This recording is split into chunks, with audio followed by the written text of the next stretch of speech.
everyone, welcome back to my YouTube channel. My name is Roxanne, the Tiny Taster, and today's recipe is Lasaniya Batata or garlic potatoes. Now this is a very popular recipe in Gujarat. You will find it like a street food snack. You will find it in homes. Really simple. It's a no fuss recipe, just garlic and lots of chilies.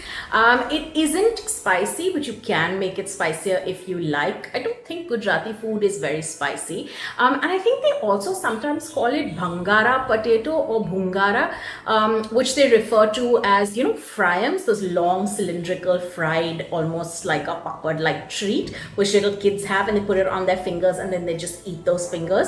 So they actually take that and they smash it in the potato and eat that as a snack.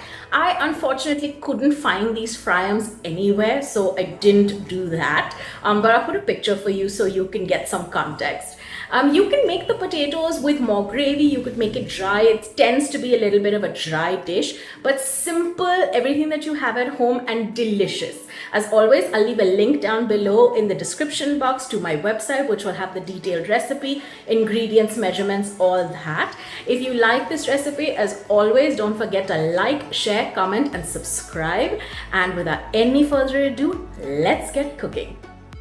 So we start this recipe by boiling some baby potatoes. I peel them and boil them. You can boil and peel them. You can also use just regular potatoes, but just boil them till they are soft and tender and then drain and set aside. While the potatoes are boiling, soak your dried Kashmiri red chilies in water to soften them, and then add it to a mixer grinder jar along with some chopped ginger, lots of garlic. This is lasagna or garlic potatoes, and 2 tomatoes to this, a little bit of water, and then grind it into this lovely smooth fiery paste. Now once your potatoes have dried completely, in a pot or pan you will add some oil and then gently place in all your boiled potatoes.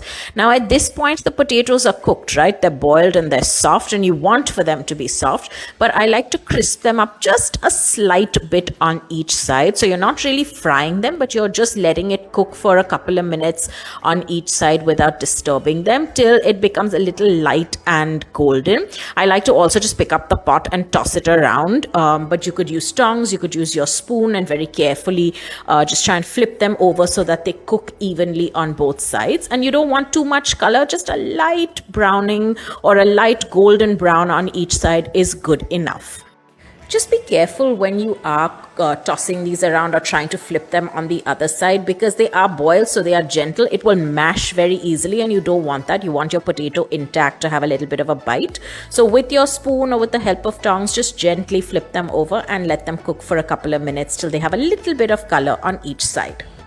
Now once it's cooked, I like to hit it with some seasoning. So this is red chili powder that goes in along with some chaat masala. I think this is great.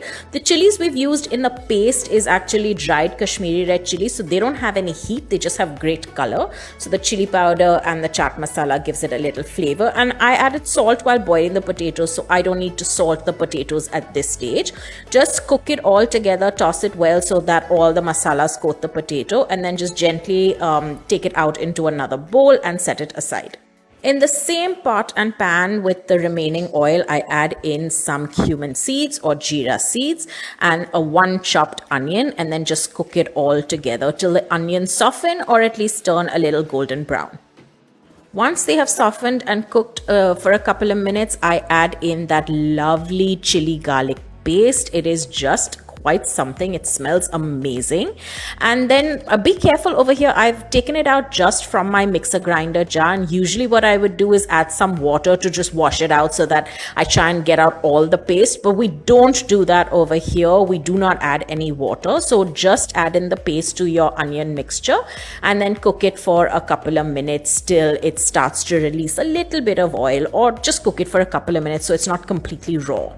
As it's cooking, you'll add your seasoning. So we start by adding a little bit of salt, because of course there's no salt in the paste. I also add some garam masala along with some coriander powder. It's already got some jeera, so I don't add jeera powder, which is usually my favorite ingredient, but you can add some more if you'd like. And then just mix this all well and cook this paste down, because the chilies are raw, the lasan or the garlic is raw. So I like to cook this completely, otherwise the masala might feel cut kacha or uncooked, because this is really the base for the recipe. So cook this for at least 7 to 10 minutes. Once the paste has cooked nicely and it sort of gets these little bubbles, you will add back in those lovely seasoned potatoes and then mix it all well. I mean, some people just like to take the paste off the flame and mix it in a bowl of potatoes. I just added the potatoes back into this bowl with the masala. Either way, it works. It's not a big deal. Toss it around, stir it for a couple of minutes just to make sure that that lovely paste coats the potatoes completely, and you are almost done.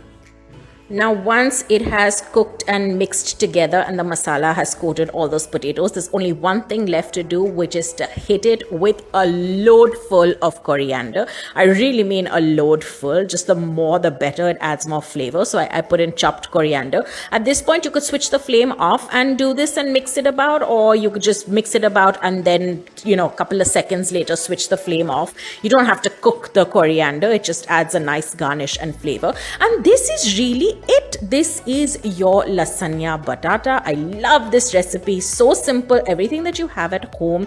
You can serve this hot and fresh. You could eat it with chapati. You could add it as a side dish to your dal and rice or your regular rotation. Anything really works. I hope you enjoy this recipe. As always, don't forget to like, share, comment, and subscribe. And I will see you guys very, very soon.